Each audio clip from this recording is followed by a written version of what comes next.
కత్తులు సరిపోవడం లేదు, రంపాలు బయటికి తీస్తున్నాయి టెక్ కంపెనీలు. వేలకు వేల ఉద్యోగాల్ని రప్పారప్పా కోసేస్తున్నాయి. ఐటీ సేవల సంస్థ టాటా కన్సల్టెన్సీ సర్వీసెస్ భారీగా ఉద్యోగాల కోతకి సిద్ధమైంది. ఈ ఆర్థిక సంవత్సరం వరల్డ్ వైడ్ గా 12,261 మంది ఉద్యోగుల్ని ఇంటికి పంపబోతోంది టీసీఎస్. ఊహాగానాలేం కాదు, బీ ప్రిపేర్ అంటూ చావు కబురు చల్లగా చెప్పేశారు టీసీఎస్ సీఈఓ కృతి వాసన్.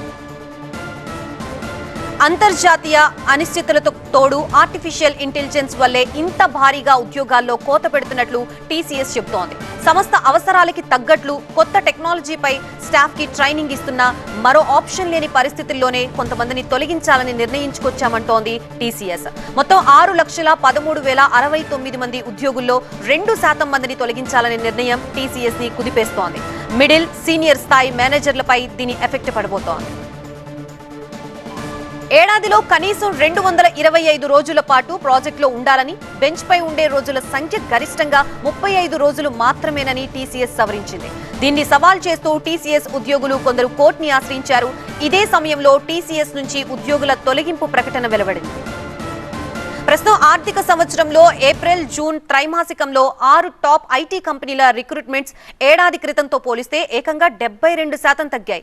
తీసివేతలే తప్ప కూడికలు లేవన్నట్లే ఉన్నాయి ఐటీ దిగ్గజ కంపెనీల నిర్ణయాలు.